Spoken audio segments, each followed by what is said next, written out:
The badge, if you're interested in it, is intended to be a demonstration of how the handler always travels with the dog, whether going on a long trip or just a short trip across town.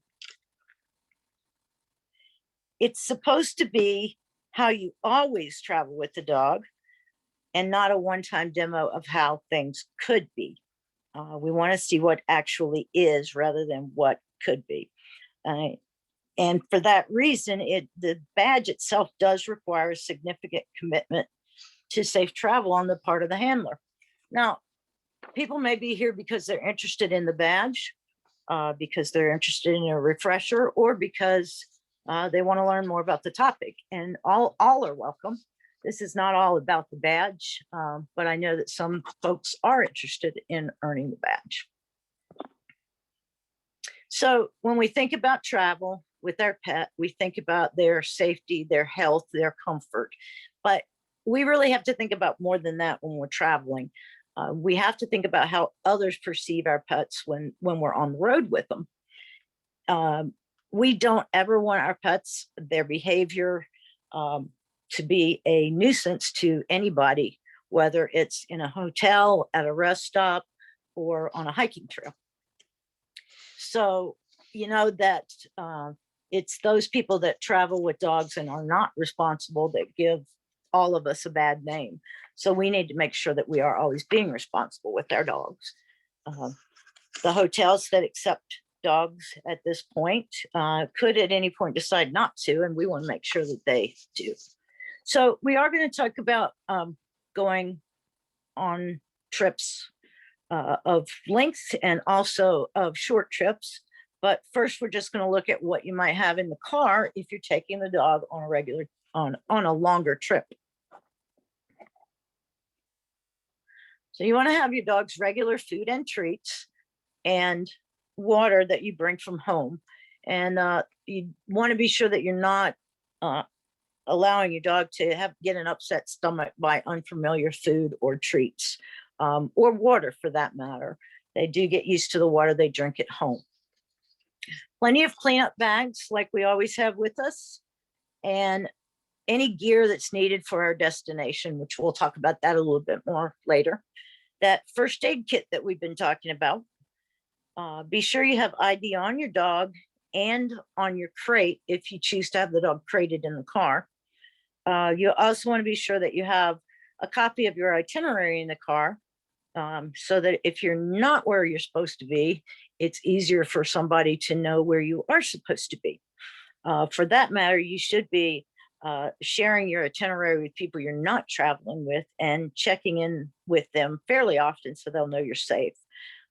You can share your location electronically, and you can even send coordinates. If you go on a hike and leave your car in the parking lot, you can send coordinates and then let someone know when you're back to your vehicle, letting them know that you're safe. And your emergency information that you're going to keep in your vehicle, which we'll talk a little bit more about.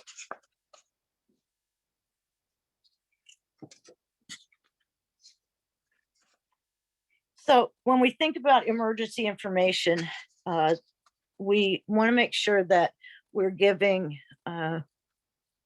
rescue personnel, anybody that might come upon us when we cannot speak for ourselves, we're giving them as much information as possible so that they can help with our pets and with us as well. So the first thing is to make sure you're putting a note on the inside of the driver's side door to indicate where emergency information is located in the vehicle.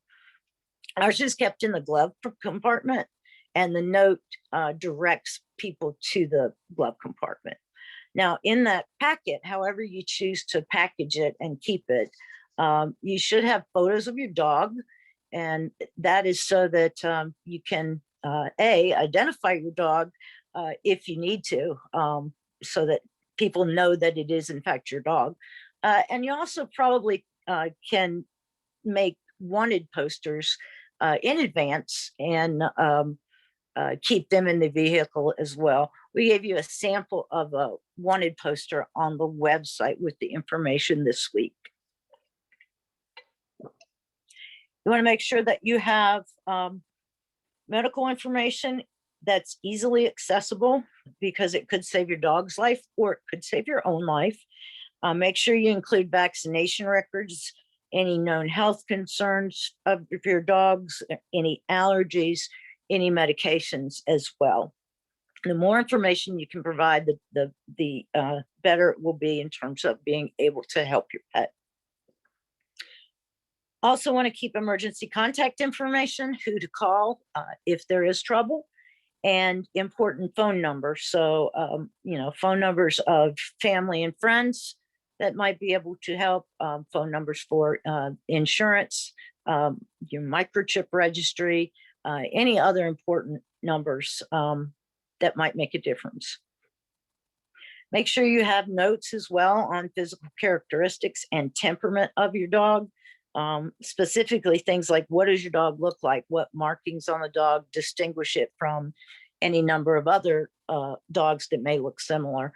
For example, I have 3 old English sheepdogs. I can tell the difference between them, of course, and people who spend a lot of time around them can tell the difference between them, but others can't always tell which dog is which. All sheepdogs do not look alike. You also want to make sure in telling people about temperament to make sure you're indicating how your dog is likely to react if he's frightened in an emergency situation. Will he bark? Will he growl? Will he look mean? Is he likely to bite?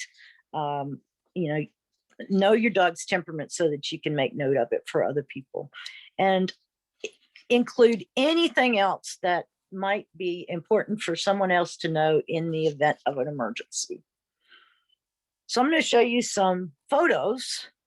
And again, this is our vehicle. There's the emergency information packet that is located in the glove compartment.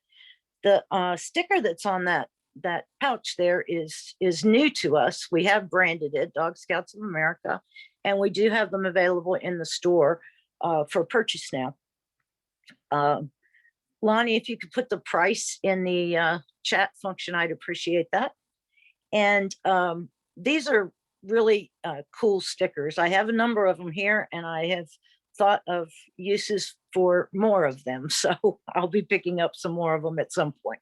So that's in the glove compartment. And then because I do have special medical conditions, this is on my seatbelt. So if I'm in the car, that's where I'm sitting, and that is easily recognizable. It indicates inside there. There's some information related to medications and medical conditions, and also directions to find more information about dogs that may be in the car, in the glove compartment.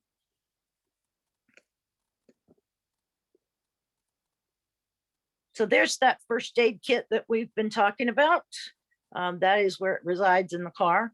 And you can see the tag that I put on it. And remember, on the back of that tag, there's a phone number of a neighbor that he will know what to do with the dogs in the event that I can't speak for them. You also see that that's sitting with some extra blankets in the car as well. Now, we say to always have poop bags handy. And of course, we're good about that as Dog Scouts, but I know that there are times that I've gotten out of the car, walked around to the back, and not had a poop bag when I was getting ready to take a dog out, and then I would have to walk back around the car. So we have hung poop bags right there beside where the crates are in the car, so that they are easy to grab and they don't get forgotten when getting the dogs out of the car, particularly when we're on the road. And then these are our crates in the back of the car. And you can see that these are solid plastic crates created from a single piece of plastic. They're molded. And you can see where they're bolted together at the top and at the bottom. And then if you look at the bottom corner, you can see where they're actually tied into the vehicle as well. And those are on the front side too. Um, then I recently have made one of these, and this is nothing but a scrap piece of PVC with two um, caps on the end of it and the emergency information sticker on on on the tube itself. And I recently made one of these for use at dog shows so that I can put that onto the crate at a dog show, and the emergency information for the dogs that I had with me would be right there. And what I would do is I would just zip tie this to the front of the crate, and pay no attention to the holes. I recycled this piece of PVC, so the holes don't really mean anything there. This next slide, not necessarily for travel safety, but it does apply to disaster prep, and it relates to travel safety. This is a laminated sheet, and that's the back of it with the emergency information sticker on it. And this hangs on the refrigerator. And when you turn it over, it has all the pertinent information, phone numbers and such, all of their registrations, everything that somebody would need to know if they came in my house and needed to take care of my dogs. You can see that when Mackenzie came along, I didn't want to re-laminate it, so I added her stuff with the label maker. So though that doesn't relate to travel safety, it is somewhat related. And if my neighbor needed to come in my house, all the information he would need would be right there. So let's talk about different destinations that you might go to. If you're going to a cold weather destination, you want to consider what the dog is going to need in terms of gear along the way if you're traveling in cold weather, and when you get to your destination. So booties are really important for us, and not just protect the dog from having its paws directly on ice and snow, but also keeping dogs' paws away from the salt. And we don't go fancy around here. I actually found that the less expensive boots are the best for my dog. They go on easier and they stay on easier. And these simply are like a little pouch with a with some Velcro around it, much like our painting paws are. They also make disposable booties, and these come in sizes from teeny weeny to very giant. We also keep these around the house. This is what I recently added to my first aid kit. And these are great for mud season around here. But they are also a good thing to just have on hand to be able to grab when you need them. You also might consider some paw protection wax like Musher Secret if you're going to be spending time with the dog outdoors in ice and snow.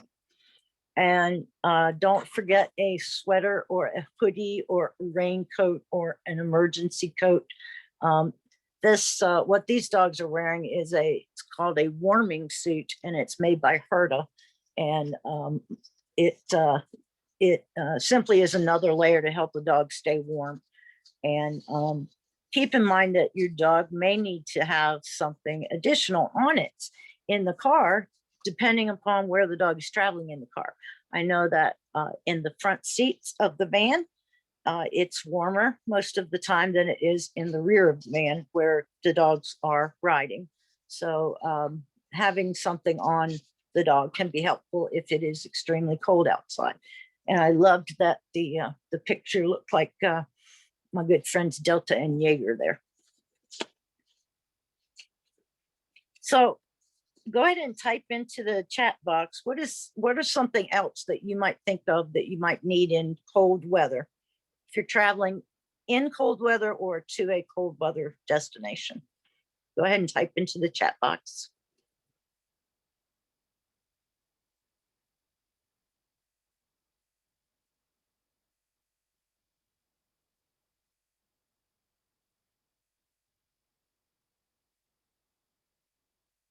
Lonnie, can you read some of those out for me?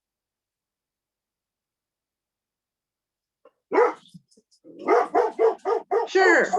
They're saying blankets, an umbrella, because Maurice won't pee in the rain. They take their beds to the hotels with them. A weather app, so they know what the weather's going to be.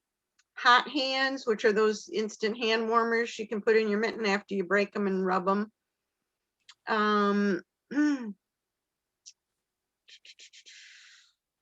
Someone asks, Laura Nizer asks, where do you get that full raincoat gear? Yeah, that's a pretty cool thing there.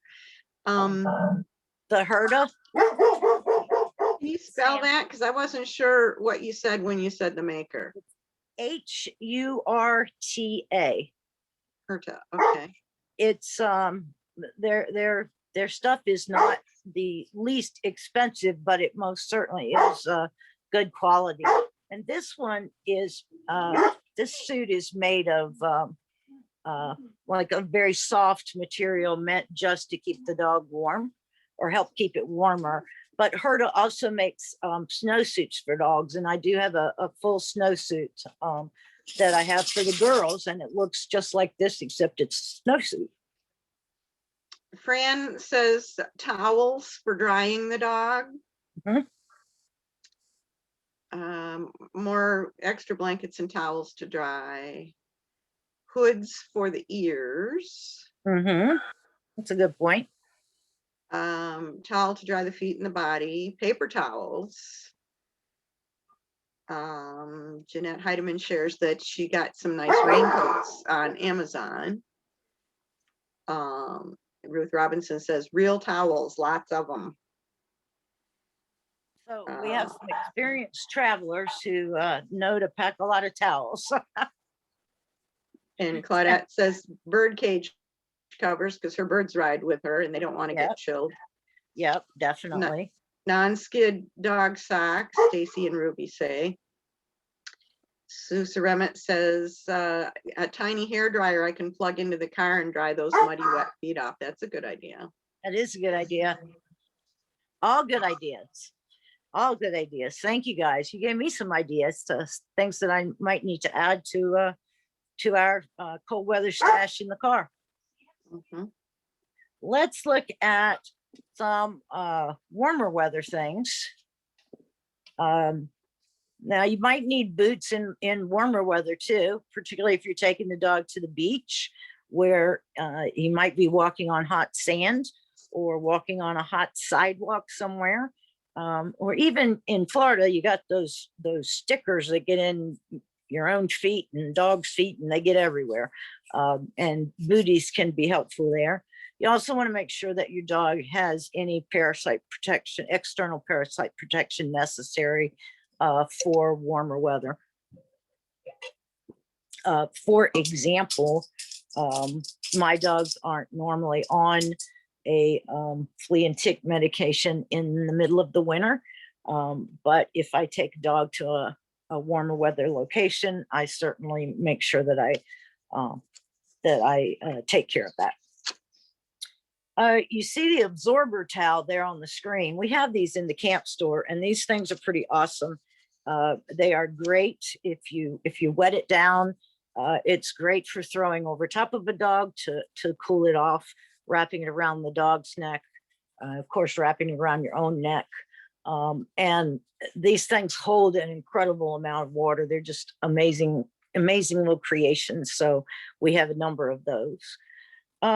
Eye protection is also suggested. And that can be in the form of goggles, or what I've got pictured here is Rex specs. This is a little bit higher level protection than the goggles you might be familiar with. They're very comfortable.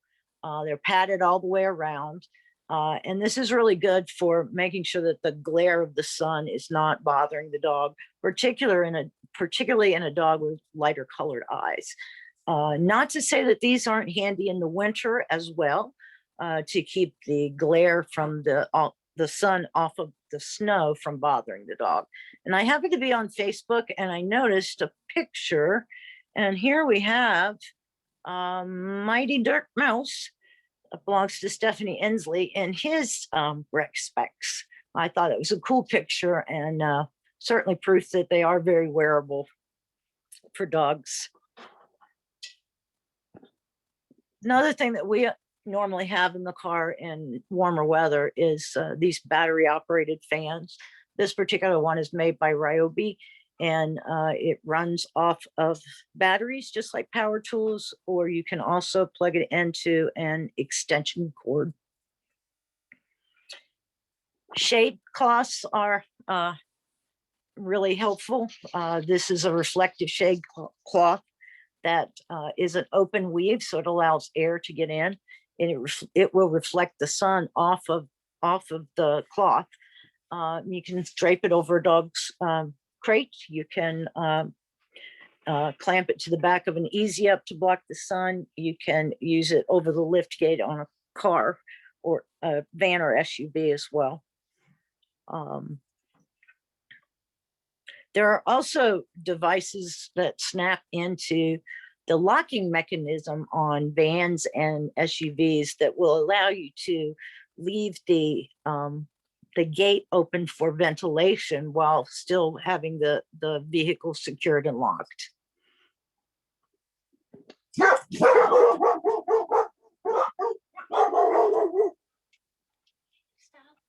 One moment, please.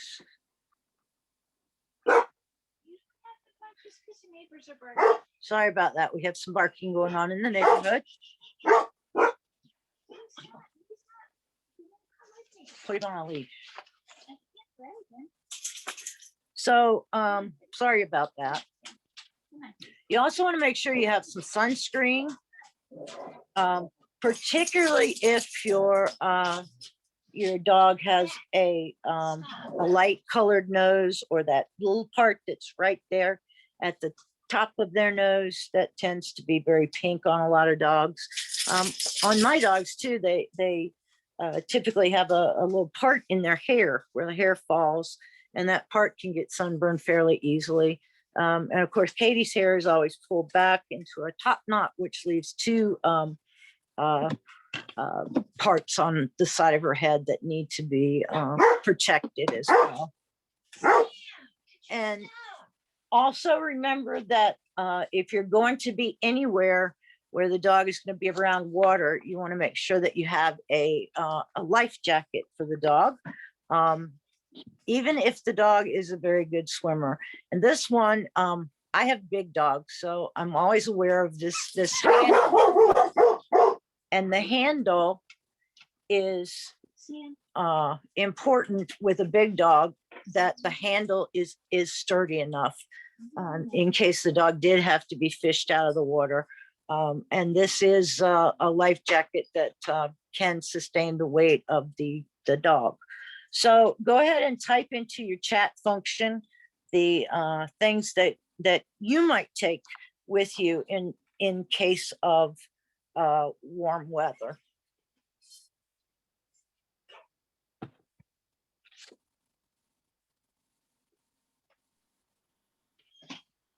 Cooling vest that prevents overheating. A white t-shirt for a black dog. Plenty of water. A sprayer or a mister. Handheld bottle mister. Jess asks, do you use just regular people sunscreen on your dog? I do. I mean, you can get kind that's not dangerous. Like if you get the kind that doesn't harm reefs and stuff, it probably isn't going to harm your dog either. Mosquito spray. Lots of water. Water and water bowl. Cooling mat. Air conditioner. All good ideas. Collapsible water bowl. Cooling towels and mixer. Oh, out fox mask for foxtails. Oh, That's for getting out those burrs. You were talking about that in the last thing. we did. I'm not as familiar with those because we don't have a bunch of them around here. And Barry Lynn reiterates a crate fan like the one you showed. Hmm. All good things. They have all different kinds. Also, one suggestion would be to freeze bottles of water or have reusable ice packs in the car as well.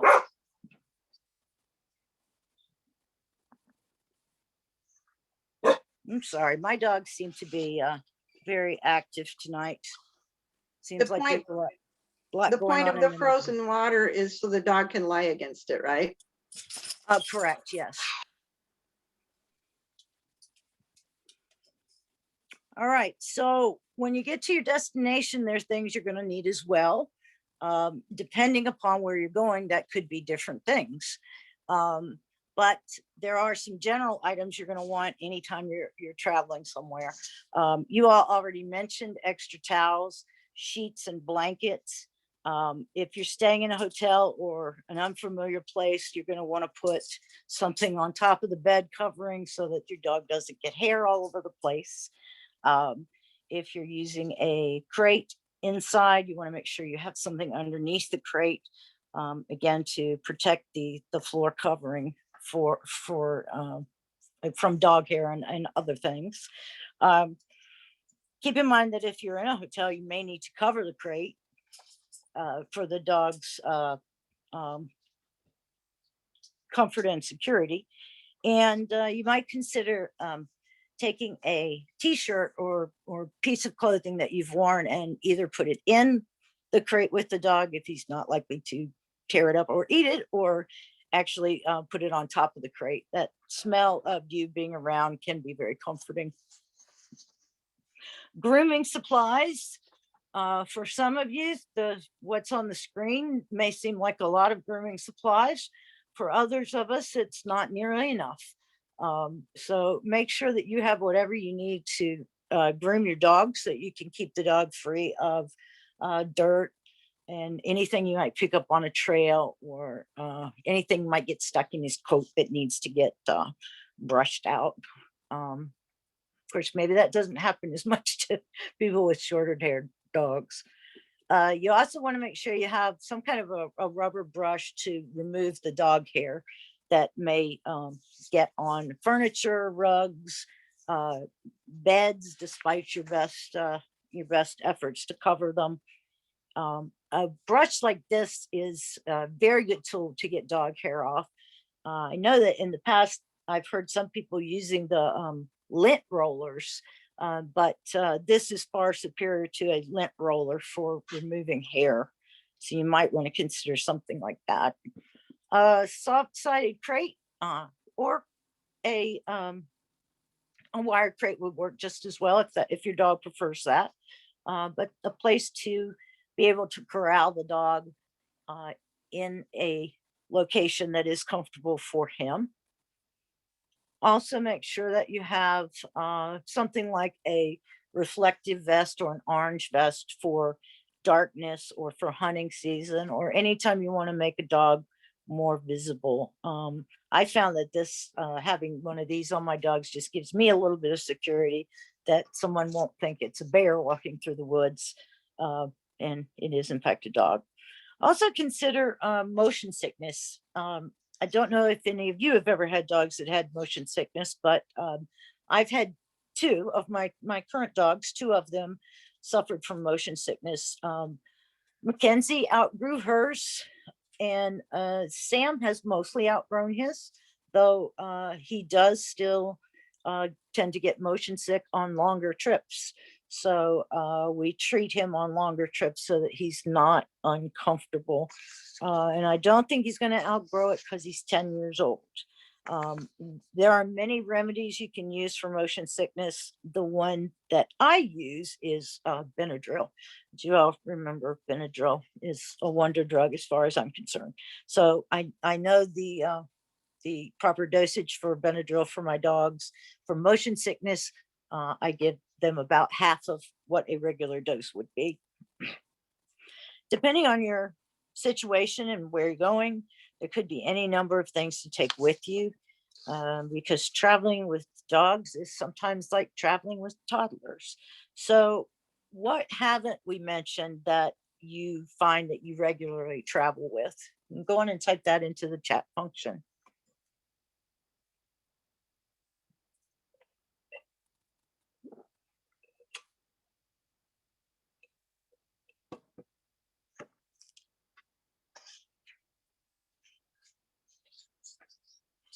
Lonnie?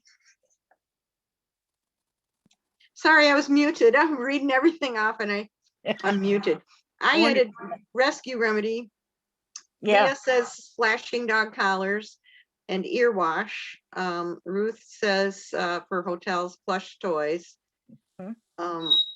I'm sorry, I'm almost laughing about that one because I can just picture the hotel room looking like my living room does every day after they rip up their plush toys. Seat belts, that's a good one. Mhm. Susan said that. Martha says toys. The dog's toothbrush and paste, Elizabeth says. I think that's Blake. Anyway, let's see, Kasha says the dog's favorite toy. Or Kasha's family. No, Kasha's the person, that's right. The treat bag. Mhm. Diane says I take her favorite mouse toy and lots of treats. Extra leashes. Very definitely. Extra. Sponge and dish soap. Susan Butkus says for washing out their bowls. Mhm. Carlotta says toys and treats. Christy says toothbrush and bar soap, dog soap. Jeanette says Nylabone and favorite treats. Toy that she loves, lint roller to clean the hair off the furniture. Homeopathic for vertigo. Nail clippers, backpack for your dog. Extra poop bags. A horse lunge line for exercise in areas where you can't let the dog off leash. That's a And good point. medications. Awesome. It sounds like most of us are pretty much prepared anytime we put our dogs in the car. That's a very good thing. So sometimes there are other pre-trip actions that you might have to take or might want to take. Things that you might want to consider if you are traveling in a different way. You can travel by plane with your dog. Pets in the cabin must be able to fit under the seat in front of you in a carrier, and they must remain in the carrier. Though every time I've had a pet on a plane, all the flight attendants have wanted to pet it. So larger dogs, of course, have to travel as cargo. They do travel in pressurized, temperature-controlled spaces. However, if I were going to fly one of my dogs, I have looked into this. I would choose to fly by Pet Airways, and this is a airline that just flies pets, and they do have flight attendants aboard there, and you can see the dogs, and they all clearly marked in their crates. Those crates are secured where they are, and people take care of them the entire way. If you go to their website, they have a lot of interesting stuff on there, and they do tell you exactly how they take care of the pets and the security measures that they take, and it's pretty cool. So I think that some people would look at that and say, that's ridiculous, I'm not going to pay for my pet to fly like that. But if you are going to fly a pet, you're also going to have to pay for it to go as cargo and on an airline, passenger airline as well. So just something to be aware of. Not everybody knows that such a service exists. You can travel by train, and Amtrak does allow pets up to 20 pounds in the cabin in an approved carrier for a fee. The fee is much smaller than it is for the airlines. Vaccinations and veterinary statements are required. The pets have to be at least 8 weeks old, and it has to be on a train journey that is longer than, I believe, 7 hours. Traveling by boat, dogs are generally not allowed on cruise lines, but dogs do love boating. And many people who are boaters take their dogs out on their own boats, sometimes for overnight trips. And just be sure you have a life jacket and plenty of fresh water for the dog to drink. Many rental vehicles actually do allow dogs these days. Some car rental companies are very pet friendly, and they do generally require that you crate the dog or otherwise secure the dog, which is a good thing. We want you to do that.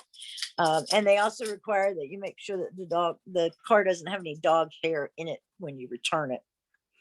And I'm sure that they probably have a fleet of cars that is just for renting to people with dogs. I don't know that for sure, but I'm betting it. Uh, there are also some RV rental companies that cater to dogs. Um, Not only do they allow them, but they encourage them, and they actually will help you find some fun things to do with your dogs and fun places to go. You can leave the country with your dog. It's easy to travel to Canada or Mexico with your dog. You simply need to have all of their records that we've been talking about with you when you cross the border, when you can cross the border. Um, and dogs can travel out of the country to other countries as well. Uh, the State Department is the best source for information on traveling out of the country with your dog. Be sure you do consider what activities you're going to do with your dog when you arrive at your destination. Your dog uh, doesn't want to travel with you and then be left out of all of the fun. So make sure that if you do have to leave him because you're doing something that he absolutely can't uh, do with you, that you take actions to ensure his comfort and safety, some of which we've talked about, making sure he has familiar things, making sure the scent of you is available, covering the crate if you need to, and make sure he has the proper gear.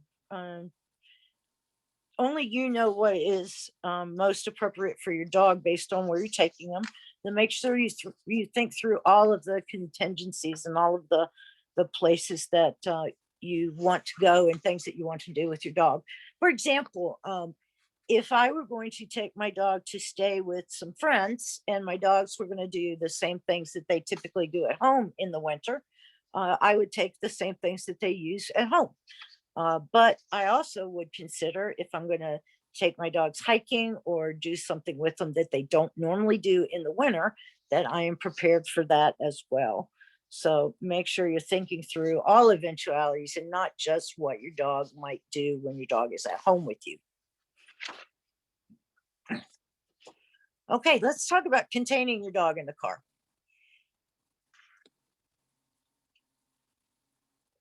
At Dog Scouts, we do believe it's extremely important to contain your dog in the car in one of two ways, either by using an accident rated seat belt or by using a quality crate.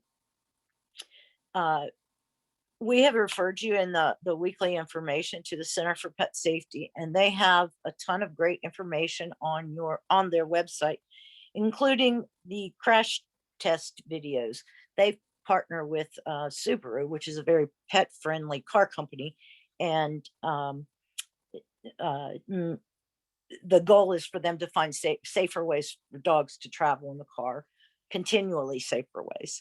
So they always have up to date information. I do recommend you watch the crash test videos for both crates and seat belts. They are quite eye opening. They are hard to watch because you think about your own dog when you see those things, but they do use computerized dogs, and they do a very good job of setting up these tests. So if you're using a seat belt, be sure never use it in the front seat because your airbag could kill your dog. Make sure that you have a panic clip on that seat belt so that if you're in a rollover accident and the dog is hanging upside down, you can actually get the dog out appropriately. And that's just a really easy to snap clip. And make sure you have ID on the dog as well. If you're crating the dog in the car, consider a crate that is molded plastic or aluminum. Those are the ones that hold up best in in accidents. However, they can be very expensive. These type of crates can run, $300 or $400 a piece. So buy the best crate that you can afford. If you're going to crate your dog in the car, buy the best crate that you can afford. That is my very best advice to you on that. Do make sure that the crate is bolted or somehow tied into the vehicle so that it's not just going to fly free in the car if in an accident. And make sure that there is an ID both on the dog and on the crate. Keep leashes handy. And extra leashes, as you all mentioned, too. Um, Attach them to the crate doors or to the back seat doors. Or you saw the picture of the crates in the back of my vehicle. We took the leashes between the crates so that they're always handy. Be sure to stop frequently and offer water to your dog often, offer exercise to your dog often, and be aware of temperature differences in the vehicle. It may be very different in the front versus in the back. And don't ever leave your dog in the vehicle unattended. Um, it can get extremely hot in the vehicle very, very quickly.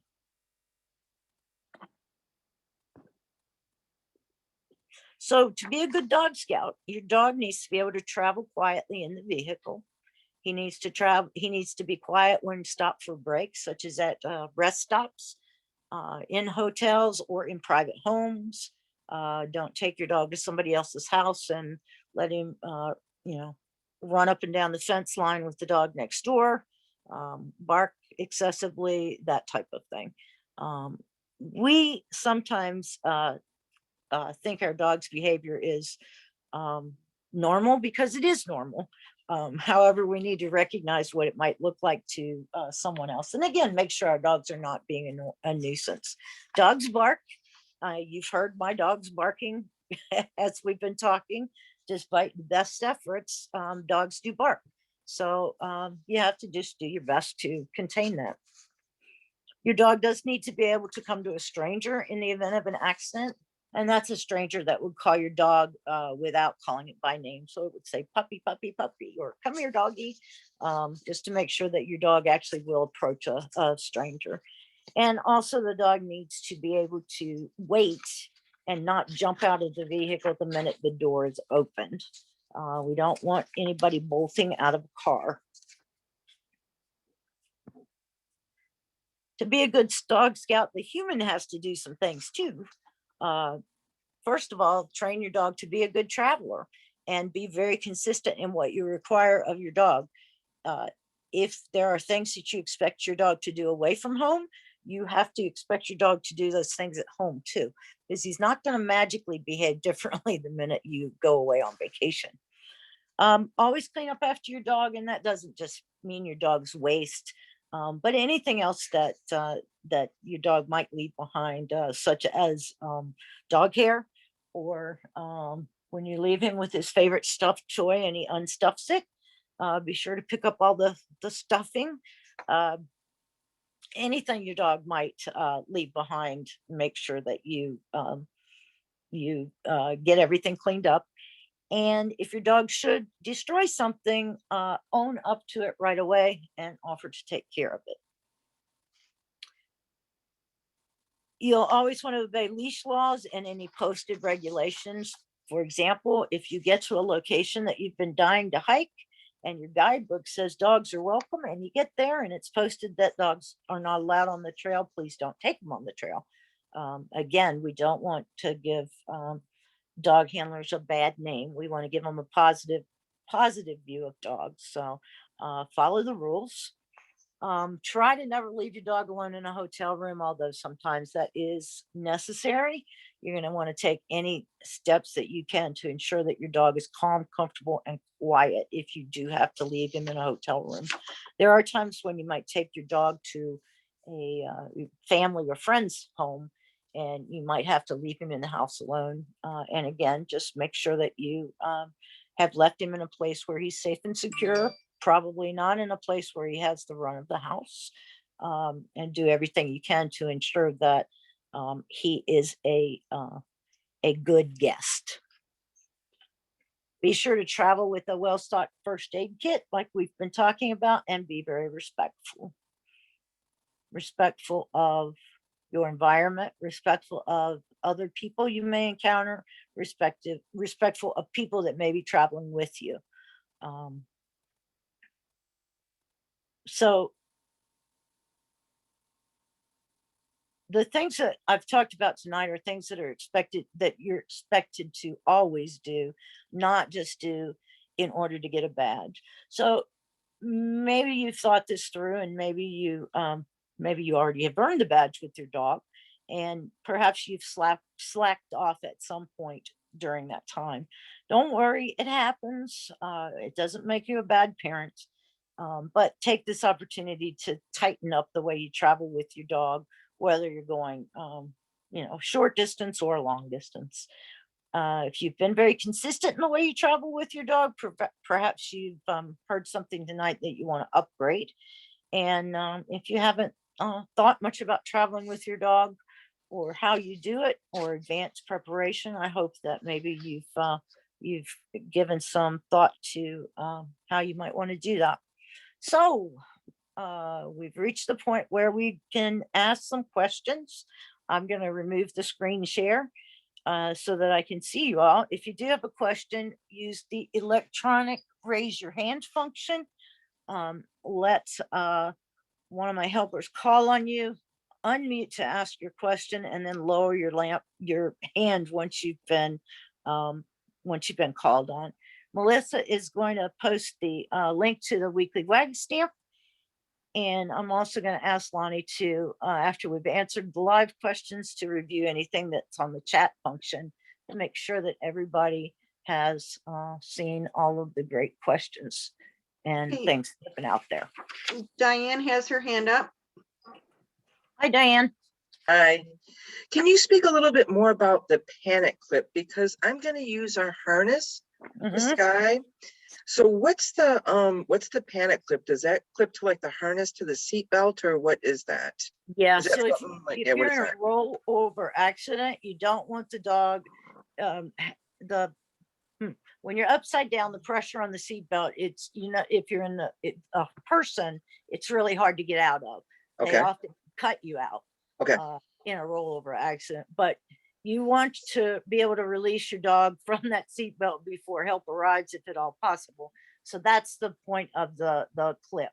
And it can be any kind of sturdy clip that can open quickly so that you can release the dog. You don't want the dog hanging upside down and panicking.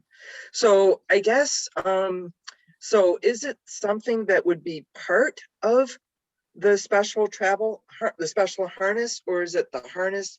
You use the clip to clip it to your seat belt. Can I Yeah. answer? Yeah. Sally? You can buy it at a farm store, because what they call a panic snap is used a lot of time With the for horses. horses. Yes. Yeah. Okay. Yeah, so you're familiar then. So Yes. in a panic snap, where you would have to unbolt the clip on a regular type of leash snap, and you'd have to have the weight off the dog to get that undone. With the panic snap, you pull in it's like the one we use for ski joring. Okay. So if you get in a pickle while you're ski joring, all you got to do is pull back on that thing. You don't have to fight the weight of the dog or team or whatever pulling you. So that way, if there's a 200-pound Rottweiler upside down, the guys can just quickly go ka-ching, and he's loose, he's free.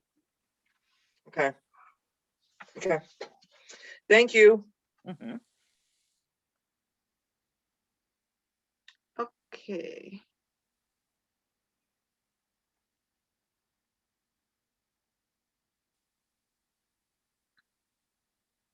I don't see a whole lot of other questions. I don't either. Can I talk about the nightmare I had after I watched those crash test videos? You can talk about anything you want, Lonnie.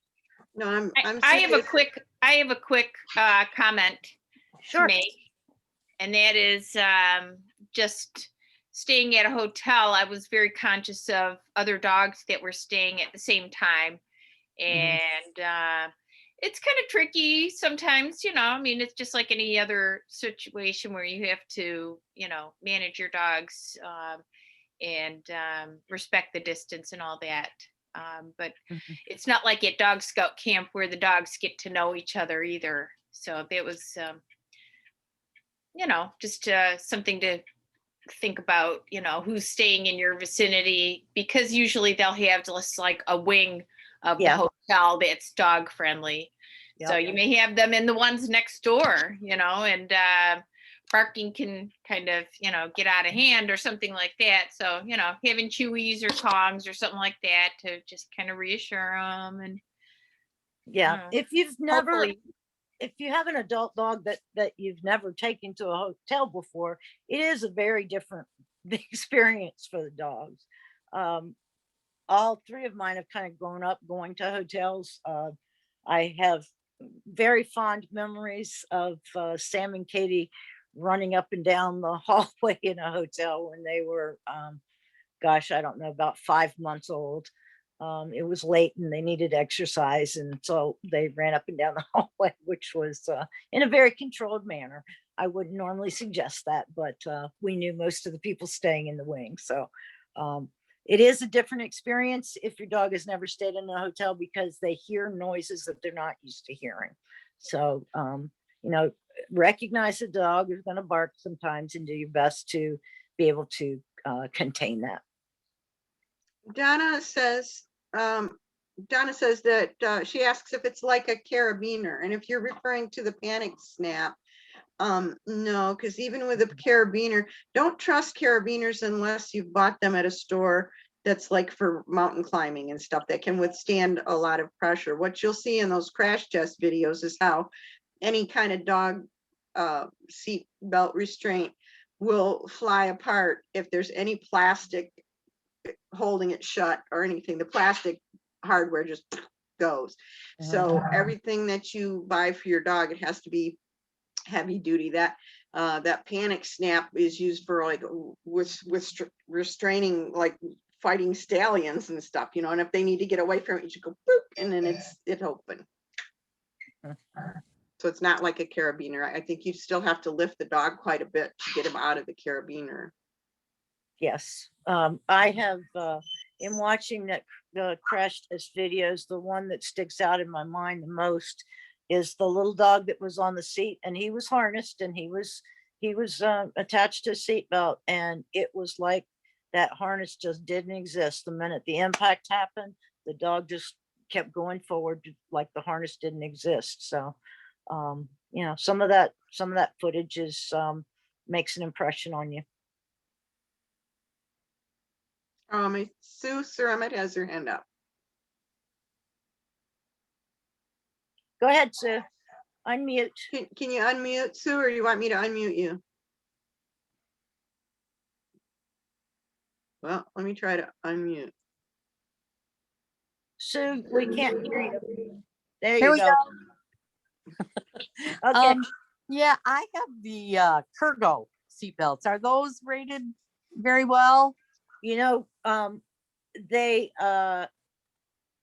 They used to be rated. I don't know that they are now.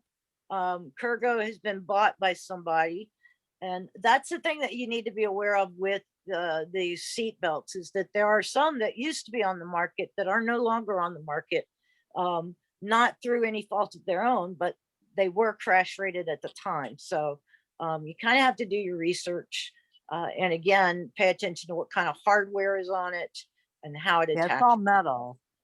It's all metal hardware. So I know Kurgo, I have one of those too. I know that Kurgo used to replace any harness that you were in an accident with your dog and the dog was wearing it. oh, nice. Even if nothing was wrong with it. Mhm. And I think that Easy Dog does that now, if I'm not mistaken. Again, you want to get the very best that your money can buy. Okay, thanks. All right, we have Galaxy Tab S4, whomever that might be. Do you know She's who that? Oh, there we go. You can unmute. Okay, can you hear me? Yes. Yes. Yeah, hi, it's Stephanie. Sorry, I had to sign in through my other account because I couldn't hear you on the other one.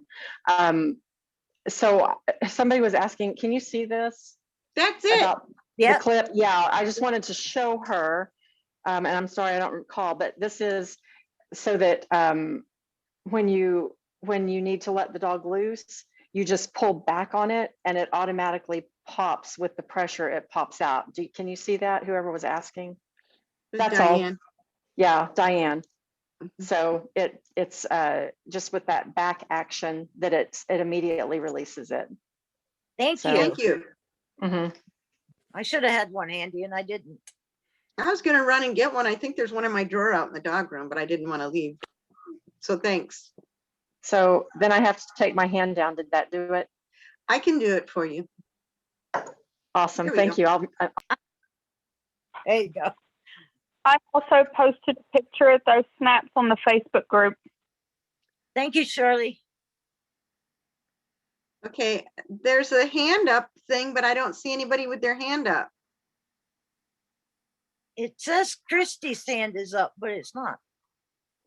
Oh, Oh, no, it it's did. me. It just blends in because my hand is a different does. color. It blends into your wall there. It does. It does.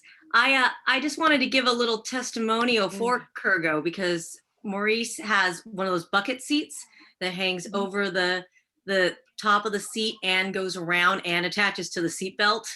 And actually, I'm able to, because it floats, it doesn't set off the airbag for Hmm. him. And because it shows no weight on the actual seat Right. itself, so it doesn't. And I actually just replaced just to be safe, I replaced the carabiner that came with it and put in a mountain climbing carabiner to actually attach to his car harness. And I can attest to it because we were in a hit and run 2 weeks ago. Somebody no. hit us and then drove off. It was Maurice's very first accident, but it worked perfectly. Like it cushioned him. Everything stayed in place and he and everybody was okay. But yeah, I was actually really impressed. I was going to write the company a letter just to let them know, hey, your product's really good. Yeah, I had a Kurgo seatbelt years ago, and this is several dogs ago. And we were in a fender bender accident, but those fender benders can pack quite a punch when you hit from behind. And Mhm. the product did exactly what it was supposed to, and it held a nearly 100-pound dog on the back seat with no problem. So their products have been very good. Thanks for that, and I'm sorry you were in an accident. I Oh hope yeah, you're yeah. okay too. Luckily I have good insurance, so that's good. There you go. Good. Thank you. Amy has her hand up. Hi, Amy. Hi. So I've always used or been told to use the wire crates. And you talked about the molded plastic crates. And I was wondering if the molded plastic crates have less ventilation in them because they seem like, you've got the front part of it, the door, and then just little slats on the sides for ventilation. And in Florida, I would think that my dog would bake faster in the back if he was in one of the molded crates versus a wire crate. So what that I've get remedied? noticed about our crates is, and because I've wondered that myself, I've got dogs that have a lot of hair on them. And even in the summer with the air conditioning on, I worry about that. So I've those crates stay very, very cool to the touch. And they do have quite large air holes on the side. They're not airline crates. Okay. If that's what you're thinking. They are molded from a solid piece of plastic. So there's no seams on that thing anywhere. But they do have pretty big holes in the sides. And I haven't had my dogs complain, though I haven't had them in one of those in Florida. The wire crates do tend to buckle pretty easily in a accident, but it's better than a soft-sided crate, for example. Right. Okay. Thank you. Their website might have more information on that. Sue has her hand up again. Gotta unmute Sue. Okay, I just wanted to say I actually researched the wire crate thing, and a couple of years ago I bought two. They actually fit. I drive a Ford Edge. It's 48 inches, two Midwest wire crates, or 46 inches for the car for golden retriever size. They came, I ordered them from Chewy. They came, okay, they weigh 500 pounds. I'm not Yeah. kidding. They are a ton heavier than a regular golden retriever crate. Yeah. I mean, so they are made for cars, and they made them real heavy. So I don't know if that would help in the buckling or not, but Ford has the bungee spots, and I bungee the crates in so they can't go anywhere. And yeah, so far they work for me. Good. I'm traveling with both pups in the back. Yeah, I don't know about you all, but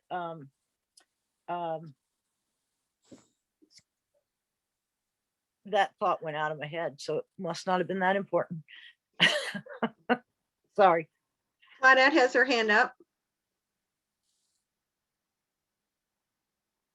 Claudette, can you unmute?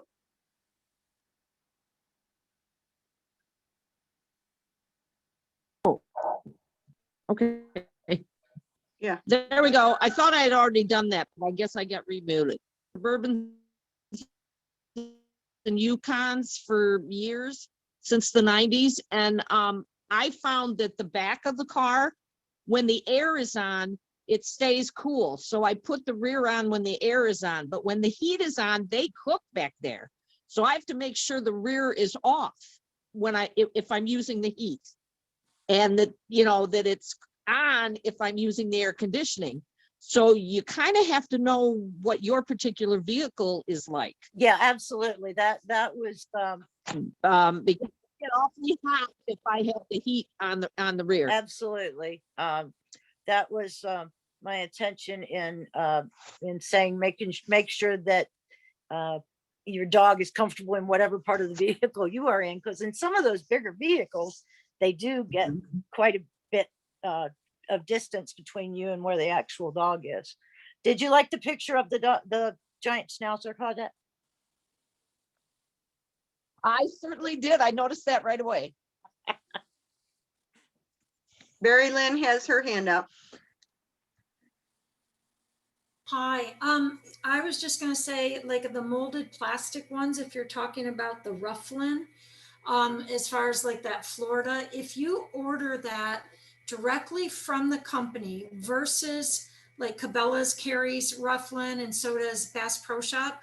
But if you order through the company, you can ask for more holes, complete holes on the side that doesn't interfere with the integrity of the kennel. If you get it from Bass Pro Shop or Cabela's, it's going to be less expensive, but it was only like $25 more to have full holes if you ordered it custom. So you could get it right away, getting it from Bass Pro Shop, and it was a delay and shipping if you order from Rufflin, but you can get more holes. You can also order back and front doors, or you can order like a back and a side. So if at times you want to put your crate sideways or something. And I agree totally with you, Claudette. I just got a new van. I got the Pacifica, and I found that I not only turn off the rear heat, but then I close those vents because it still kind of filters out. And so that was something I was unaware of. Also, that the radio speakers are back there. So now I have, I only listen to, I don't have stereo sound anymore. The things we do for our dogs, right?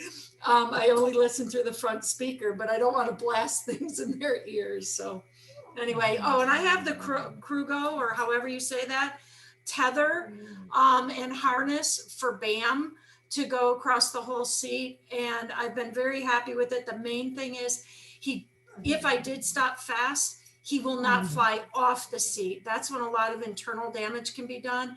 If they actually, because a lot of them that are crash tested and so on, their goal is to keep the dog from hitting you, not to save the dog. Correct. And so in this case, the way the harness is, it won't crush any of internal organs if he does fly. And also the length is really important, that he doesn't fly off the seat. So I've been very happy with it. Very good. I noticed one thing on those crash test videos. They're all having the crate crash with nothing in front of the crate. Now, a long time ago, someone told me the best place to put your crate is right behind the seat, right behind the passenger seat. And that way there's no, it's sort of like when you're shoeing a horse or something, you want to be as close to the horse as possible so he can't get a swing and kick. If he's only got 3 inches to go, he's not going to hit you as far. So I'm thinking that that's the best place to put your crate in the vehicle too. So there shouldn't be all those dogs flying through the crates and then probably additionally flying through the windshield if they had their dog's crate right behind the seat. That's absolutely true. I think you know, that's like everything else. You have to do the best you can with the vehicle you've got. Although we don't buy a vehicle without removing the crates from the one we have, putting them in the potential new one.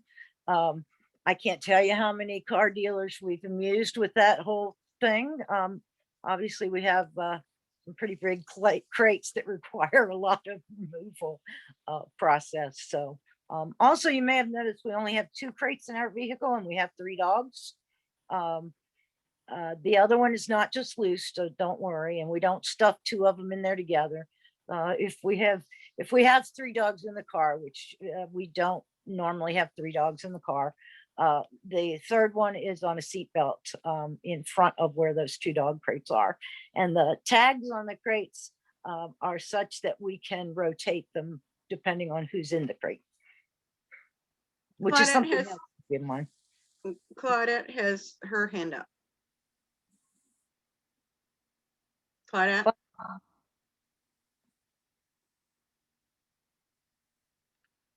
Claudette, did you have something to say? You're still muted. I was having a hard time unmuting. Sorry. Okay. No, you got it. But I was just gonna say, Barry Lynn had mentioned the harness and the attachment strap. What I did too, in addition to that, is put some piece over the floor so that my dogs can't go to the floor. They're so heavy, and you know, they can go forward a little, but not to the floor. Good point. It just an added protection in case. And I like the roadie seat belt because there are no clips on it. It's all stitched, except they where don't- you clip it to the ergo. They don't actually make that one anymore.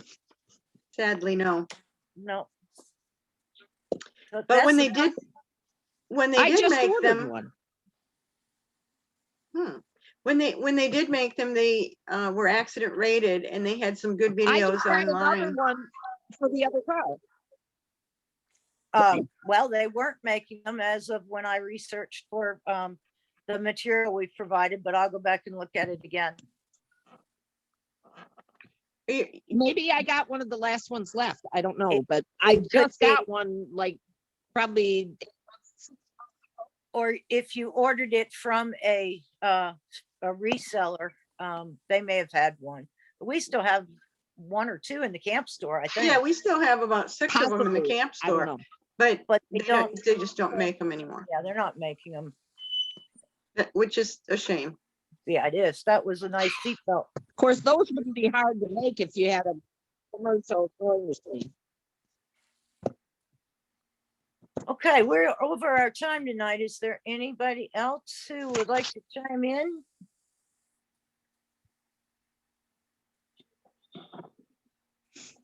Everybody see the link to your stamp over there in the chat box?